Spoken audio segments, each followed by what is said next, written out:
शिक्षा प्रणाली क्या हो उस पर चिंतन होना शुरू हुआ है। मैं भारत की सरकार का अभिनंदन करता हूं कि उन्होंने जो HRD मिनिस्ट्री थी उसको शिक्षा मंत्रालय के रूप में परिवर्तित किया। शिक्षा की बात कहीं ना कहीं समग्र शिक्षा की बात की जा रही है। एकाकी जीवन, एकाकी परिवार, एकाकी लक्ष्य कभी नहीं होता। एक समग्रता के साथ चिंतन हो, समग्र दृष्टिकोण हो, ये शिक्षा हमें गुरुओं से मिलती है, भारत के अध्यात्म से मिलती है, भारत के वैज्ञानिक सोच से मिलती है। मैं आज आपके साथ चंद पंक्तियां आपके साथ शेयर करना चाहता हूं जो इस पुस्तक में शिक्षा का समग्र विकास प्रतिमान पुस्तक में पढ़ रहा था तो मुझे ध्यान आया कि बहुत अच्छे से इन्होंने लिखा है कि भारतीय जीवन रचना और भारतीय शिक्षा की ओर एक मौलिक धारणा ये है कि इसमें व्यक्ति के जीवन का, व्यक्ति के विकास का विचार अकेले में नहीं किया जाता। मैं जो आपसे बात कह रहा था कि भारतीय शिक्षा समग्रता की बात करती है, सह अस्तित्व की बात करती है, ब्रदरहुड की बात करती है, बंधुत्व की बात करती है, को एग्जिस्टेंस की बात करती है। मैं रहूं परंतु दूसरा व्यक्ति ना रहे, ये भारतीय शिक्षा नहीं है। मैं भी रहूं और दूसरा व्यक्ति भी रहे, मैं भी सुखी रहूं और दूसरा व्यक्ति भी सुखी रहे, यह चिंतन है भारत का और यह भारतीय शिक्षा है, यह भारत की ऋषि परंपरा है। एक मैकाले की शिक्षा पद्धति है। आप लोग सुनते तो बहुत हैं कि भारत की एक मैकाले शिक्षा पद्धति ने भारत को पूर्णतः अस्त व्यस्त करके रख दिया, उसकी आर्थिक शक्ति को तोड़ने में सबसे बड़ा काम किया मैकाले की शिक्षा पद्धति ने। आखिर क्या अंतर है? तो भैया, मैकाले की शिक्षा पद्धति व्यक्तिवाद सिखाती है, एकाकीपन सिखाती है, अपने यश के लिए, अपने लिए काम करना सिखाती है। दूसरा व्यक्ति चाहे धरातल में चले जाए परंतु आप ऊपर उठने चाहिए। परिवार की बात नहीं करती। परिवार में 4 भाई हैं, चारों भाइयों की चिंता करते हुए सारे भाई आगे बढ़ें, यह सोच भारतीय व्यवहार में, भारत की शिक्षा में पहले दिन से आती थी जब रामायण सुनाई जाती थी घर पे। आज 4 भाई हैं परंतु चारों का विकास हो ना हो, मेरा होना चाहिए और 3 तो बिल्कुल नीचे बैठ जाएं, गर्त में चले जाएं। ये चिंतन ये भारतीय नहीं है, ये विदेशी मानसिकता है। आइए हम उस चिंतन की ओर चलते हैं जो भारतीयता की मूल आत्मा है, जो रामायण और महाभारत काल की मूल आत्मा है, जो वैदिक काल की मूल आत्मा है, जो ऋषि परंपरा की मूल आत्मा है। तो कहा है कि व्यक्ति का सामंजस्य संपूर्ण सृष्टि के साथ बिठाकर संपूर्ण सृष्टि के संदर्भ में ही किया जाता है।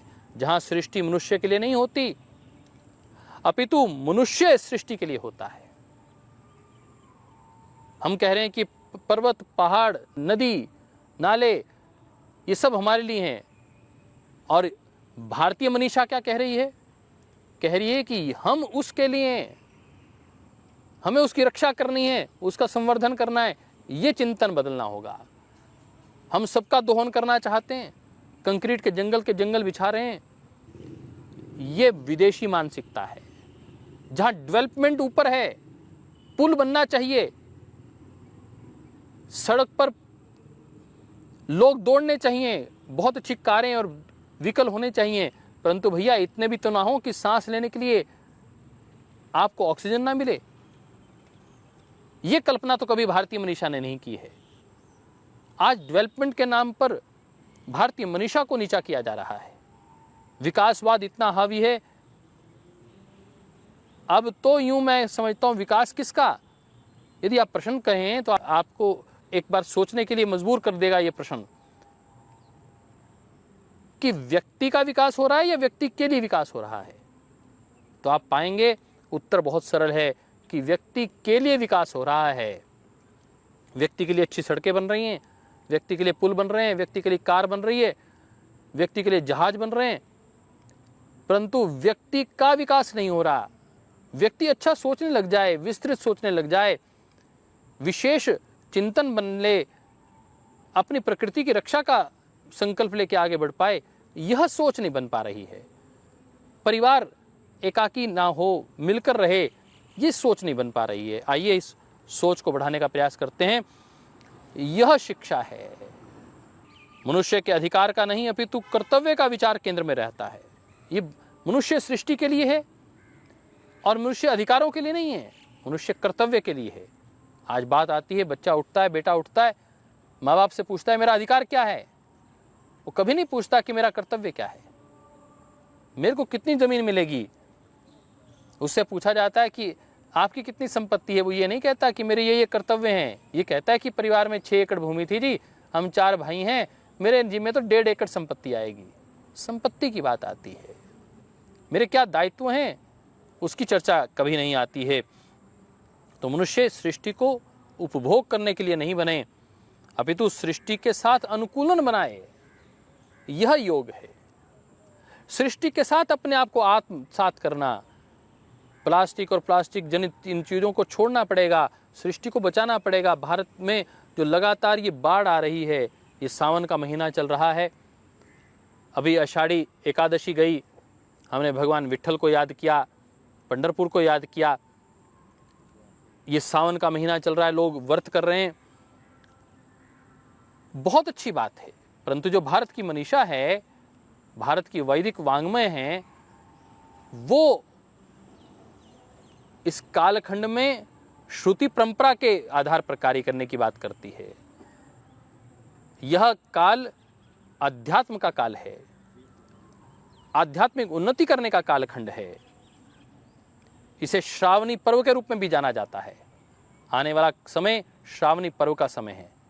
गुरु पूर्णिमा से श्रावणी पर्व आरंभ हो रहा है और ये जाकर रक्षाबंधन तक जाकर इसका समापन होगा। तो हमें अपनी इस प्रकृति के साथ अनुकूलन करना है। We have to adjust our self with our environment, we have to protect our environment, we have to safeguard our environment. यह महत्वपूर्ण है। ये जिस दिन हम समझ लेंगे, हम देख रहे हैं जो पहाड़ अच्छे होते हैं जहाँ पर दुनिया जाती है, आज वहाँ पर प्रकृति का सौंदर्य जहाँ था बहुत, आज वो प्रकृति का सौंदर्य तो वहाँ पर रहा ही नहीं है। मैं बात करूँ गंगोत्री की, यमुनोत्री की, मैं बात कर रहा हूँ शिमला की, नैनीताल की, मंसूरी की। इसको मैं इस उदाहरण के साथ समझाना चाहता हूँ कि हम देहरादून में एक सहस्त्रधारा नाम के स्थान था, वहाँ जाया करते थे। बहुत प्राकृतिक स्थल था साहब, आनंद आता था, हजारों धाराएं निकला करती थी। परंतु आज हम देखते हैं प्राकृतिक धाराओं का तो बिल्कुल नामो निशान नहीं बचा है। किस प्रकार हम अपने प्राकृतिक संसाधनों का दोहन कर रहे हैं, इसकी आप कल्पना कर सकते हैं। देखिए मित्रों, आज वहां पर आर्टिफिशियल पानी के साथ उन प्राकृतिक धाराओं के स्थान पर सहस्त्र धारा को स्थापित किया जा रहा है। शिक्षा प्राप्त करने वाला तो व्यक्ति ही होता है, परंतु शिक्षा का संदर्भ राष्ट्रीय हो। शिक्षा का सिद्धांत यह है कि शिक्षा व्यक्तिगत नहीं होती, राष्ट्रीय होती है। हम कुछ भी पढ़ाएं, परंतु उसमें राष्ट्र प्रेम, राष्ट्र आगे कैसे बढ़ेगा, यह महत्वपूर्ण है। जो लोग विद्यार्थी हैं, मैं कई बार पूछता हूं उनसे कि आप क्यों पढ़ रहे हैं, तो व्यक्ति अपने भौतिक विकास की बात करता है। मुझे ये बनना है, मुझे ये कमाना है, यह चिंतन उसके समग्रता में रहता है। मुझे राष्ट्र के लिए ये करना है, मैं बड़े होकर राष्ट्र की संपत्ति बनना चाहता हूं, यह उद्देश्य उसके दिमाग में कहीं आता ही नहीं है। तो भारत की शिक्षा राष्ट्रीय प्रेम से जुड़ी हुई हो, राष्ट्रीय भाव से, राष्ट्रीय चेतना से जुड़ी हुई हो। परम श्रद्धेय स्वामी जी महाराज, परम श्रद्धेय आचार्य श्री इसके लिए संकल्पबद्ध हैं और इसके लिए भारतीय शिक्षा बोर्ड का गठन हुआ है।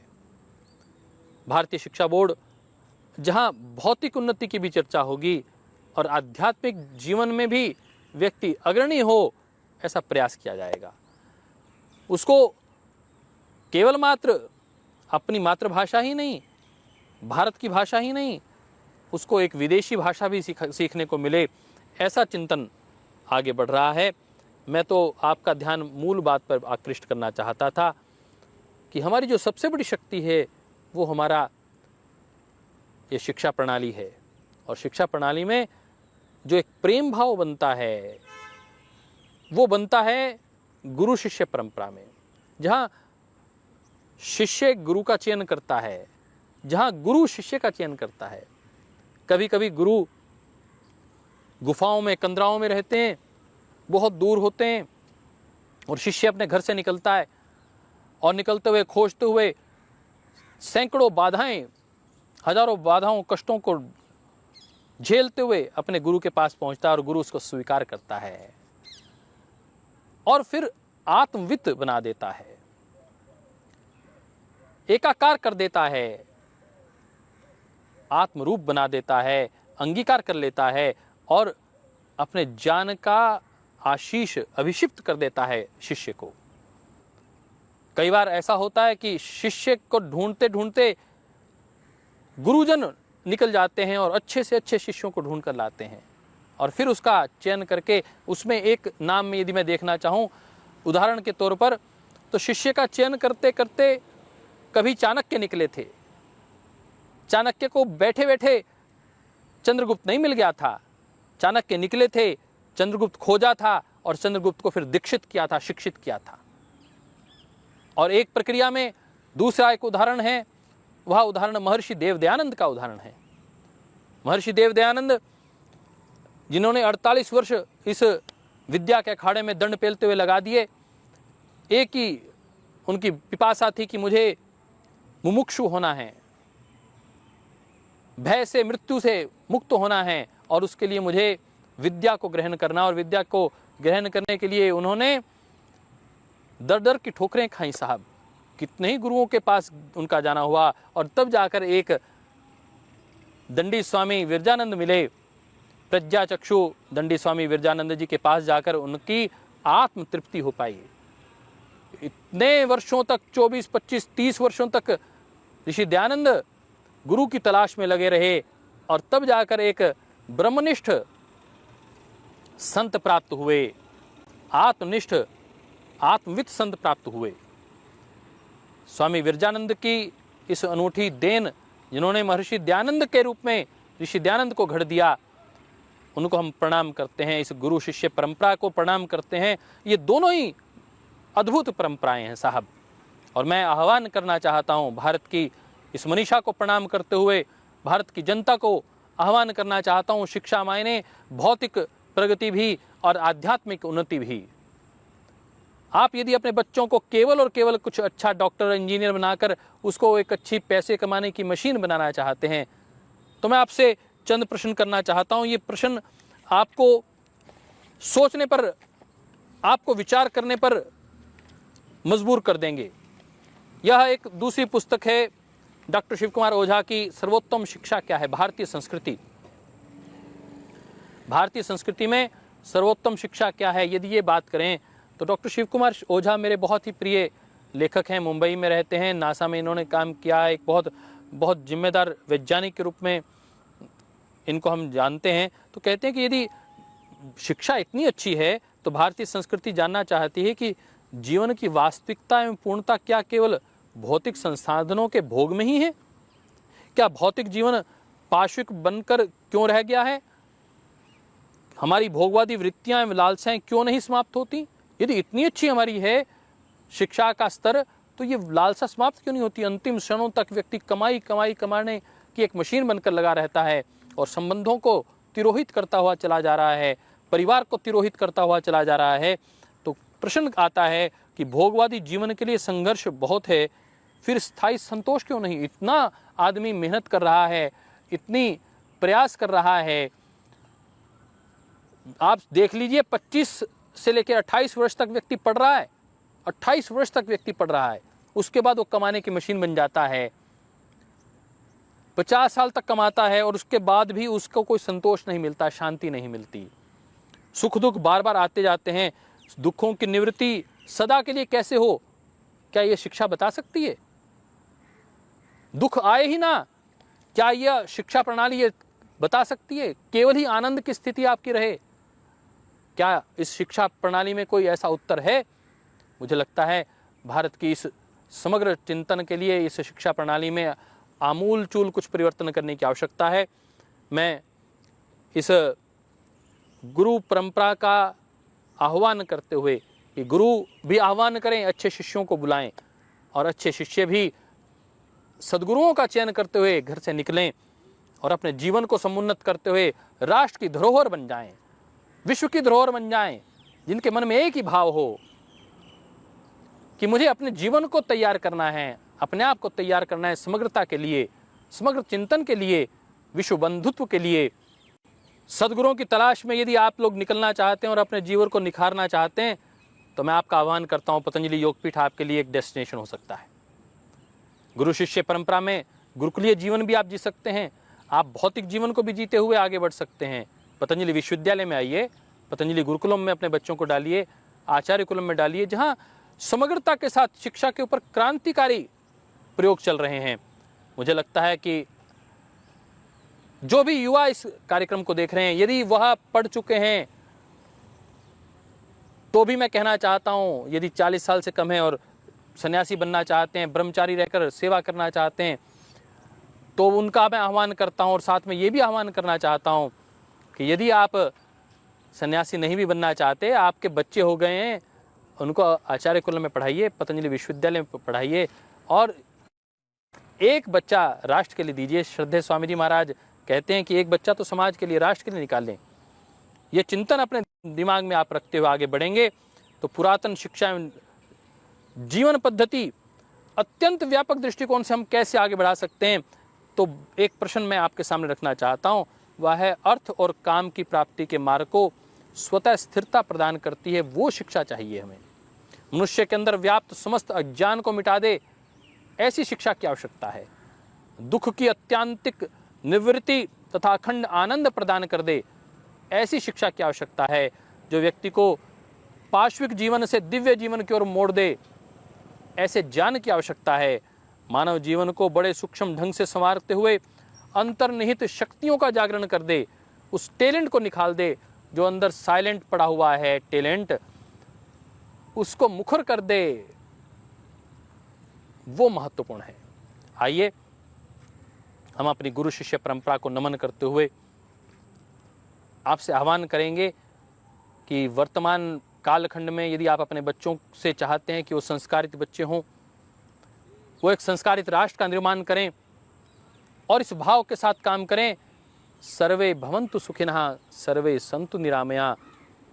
सबके सुख के लिए यदि आप चाहते हैं, आपके ही जीवन के सुख के लिए नहीं, संपूर्ण मानवता के सुख के लिए जो लोग यदि काम करना चाहते हैं या चाहते हैं उनके बच्चों में वो भाव पैदा हो, तो मेरा उनसे निवेदन है कि वह अपने विद्यार्थियों को पतंजलि के साथ जोड़ें, इस राष्ट्र के साथ जोड़ें, राष्ट्र की मूल भावना के साथ जोड़ें। इतना ही कहते हुए आपसे मेरा एक अत्यंत प्रिय इस मंत्र के साथ मैं आपको छोड़े चले जा रहा हूँ। आप इस मंत्र को सुबह शाम बोलते हैं, सर्वे भवन्तु सुखिनः सर्वे सन्तु निरामयः। हम ही निरोग ना रहें, सब लोग निरोग रहें। सर्वे भद्राणि पश्यन्तु मा कश्चित् दुख भाग भवेत्। हम भद्र ही देखें, हमारे सामने केवल भद्र ही आए। महर्षि देवदयानंद का ये प्रिय मंत्र मुझे याद आता है, ओम विश्वानि देव सवितर दुरितानि परासुः यद भद्रम तन्न आसुः। प्रभु मेरे जीवन में यदि कोई अशुभ है, कोई अवगुण है, कोई कष्ट है, कोई दुख है तो उसे दूर कर दो। और प्रभु जो कोई शुभ है वो मेरे जीवन में ले आओ। यदि आप अपने जीवन में शुभ चाहते हैं, अपने परिवार के जीवन में शुभ चाहते हैं, अपने बच्चों के जीवन में शुभ चाहते हैं, तो आइए योग से जुड़ें, स्वदेशी से जुड़ें, भारतीय संस्कृति से जुड़ें, गुरु शिष्य परंपरा से जुड़ें और इस सब का एक संस्थान, एक समुच्चय परिवेश, एक तीर्थ स्थली यदि कोई इस सारे कार्यों की है तो वह पतंजलि योगपीठ है। आइए हम पतंजलि योगपीठ के साथ जुड़ें और संपूर्णता को प्राप्त हों, व्यापकता को प्राप्त हों, विराटता को प्राप्त हों। इसी के साथ अपने गुरु चरणों में नमन करते हुए ओम शांतिश शांतिश शांति। ओम श्री परमात्मने नमः। ओम श्री गुरुभ्यो नमः। ओम सर्वेभ्यो नमः।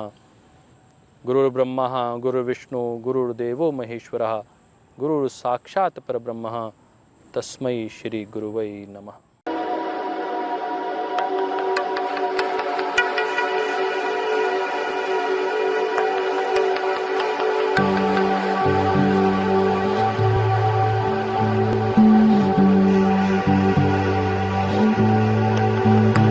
है।